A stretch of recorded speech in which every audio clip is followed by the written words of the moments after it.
दोस्तों, आपने हाल ही में आई हॉरर फिल्म डिबुक के बारे में तो सुना ही होगा।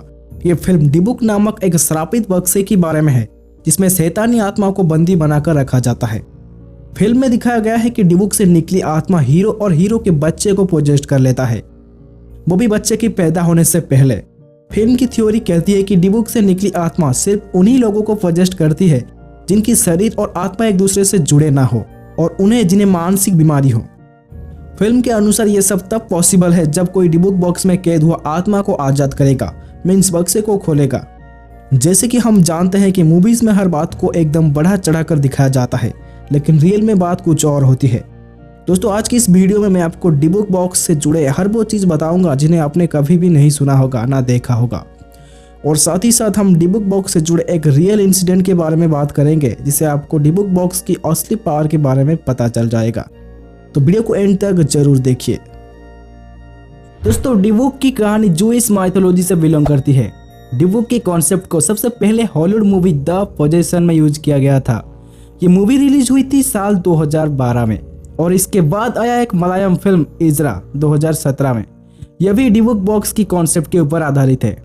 और दोस्तों, जिन्हें नहीं पता उन्हें मैं बता दूं कि 2021 में आई डिबुक एक रीमेक है फिल्म इजरा का।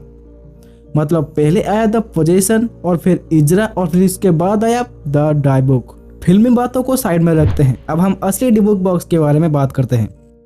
दोस्तों, साल 2003 में जेसन हैक्स्टर नामक एक बंदे ने ईबे से एक वाइन कैबिनेट को खरीदा। बॉक्स को उनके पास मेल के जरिए भेजा गया था। जेसन जब उस बॉक्स को छुआ तब उन्हें एक अजीब सा फील हुआ, जैसे उनकी पूरा शरीर कोलैप्स पड़ गया हो, जैसे उनकी तरफ कोई नुकीली चीज तेजी से आ रहा हो। उन्हें कुछ देर के लिए लगा कि वो पैरालाइज्ड हो जाएंगे। जेसन को ये बात बिल्कुल भी पता नहीं था कि वो बॉक्स एक डिबुक था। जेसन ने जब उस बॉक्स को खोला तब उसमें वाइन के बदले कुछ और ही था। बॉक्स के अंदर मिला एक प्याला, डोरी से बंधा हुआ बाल और 1920 की दशक की कुछ पैसे और एक लोहा का कैंडल स्टिक होल्डर और उसके साथ एक ग्रेनाइट का मूर्ति जिसमें हेब्रू अक्षर में कुछ लिखा गया था। दोस्तों, यहाँ पे हेब्रू एक पारंपरिक जूइश लैंग्वेज है जिसकी अल्फाबेट्स कुछ इस तरह से दिखते हैं। जेसन साइंस में बिलीव करते थे तो उन्होंने ऐसी चीजों पर ज्यादा ध्यान नहीं दिया। कुछ दिन बाद जेसन के साथ बहुत ही अजीब चीज होने लगी। जेसन लगातार बीमार पड़ने लगे। ऐसा लग रहा था जैसे दुनिया की सभी परेशानियों को किसी ने जेसन का पता बता दिया है।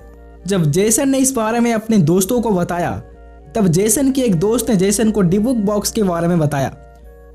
उसने कहा कि वो किसी को जानता था जिसके पास ठीक ऐसे ही एक बक्सा हुआ करता था, लेकिन वो अब उसे बेच चुका है क्योंकि उसके साथ अजीब चीजें होने लगी, जैसे सिर की बाल गिर जाना, पूरे बदन से बदबूदार गंध आना। ये सब सुनकर जेसन घर आए और घर आकर उन्होंने पहले ईबे वालों से कांटेक्ट किया और सारे इन्फॉर्मेशन को कलेक्ट किया। जेसन की रिसर्च के मुताबिक इस बॉक्स का कोई एक ओनर नहीं था। जेसन से पहले ये बॉक्स एक बूढ़ी औरत के पास था जो स्पेन में रहती थी। उस औरत ने भी इसे ईबे से ही परचेज किया था, लेकिन उस औरत ने कभी भी इस बॉक्स को ओपन नहीं किया था क्योंकि बॉक्स की जो असली ओनर था वो बॉक्स को एक हॉन्टेड डिबुक बॉक्स के नाम से ईबे पर बेच रहा था। सूत्रों के मुताबिक उस बक्से को एक होलोकॉस्ट सर्वाइवर से खरीदा गया था, उसके बाद उसे ईबे में सेल किया गया था। होलोकॉस्ट सर्वाइवर वो लोग होते हैं जो सेकेंड वर्ल्ड वॉर में नाजियों द्वारा होने वाले कत्लेआम से बच गए थे। उससे पहले वो बॉक्स किसी के पास था ये किसी को भी पता नहीं है। कहते हैं कि उस बॉक्स में कई सारे इविल स्पिरिट को ट्रैप किया गया था जिनकी मौत होलोकॉस्ट में हुई थी। और कुछ लोग ये भी बिलीव करते हैं उस वाइन कैबिनेट के अंदर डिबुक नामक किसी इविल स्पिरिट रहता था, जिस वजह से उसे लोग डिबुक बॉक्स कहते थे। लेकिन सच तो यह है कि बिना आत्मा की डिबुक बॉक्स सिर्फ एक मामूली सा वाइन कैबिनेट है।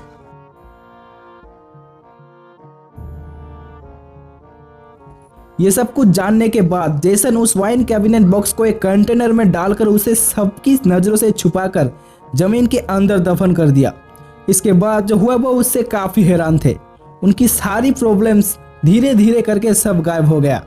आज भी जेसन को बहुत सारे लोगों से रिक्वेस्ट आता है उस बॉक्स को सेल करने का, लेकिन आज तक उन्होंने किसी को भी उस बॉक्स की पता नहीं बताया जहाँ पे उसे दफनाया गया था।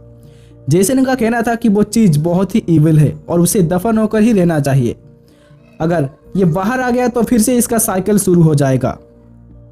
तो दोस्तों, ये था डिबुक बॉक्स की एक रियल स्टोरी जिसे सबसे पहले सैन एंटोनियो नामक एक न्यूज़पेपर में पब्लिश किया गया था।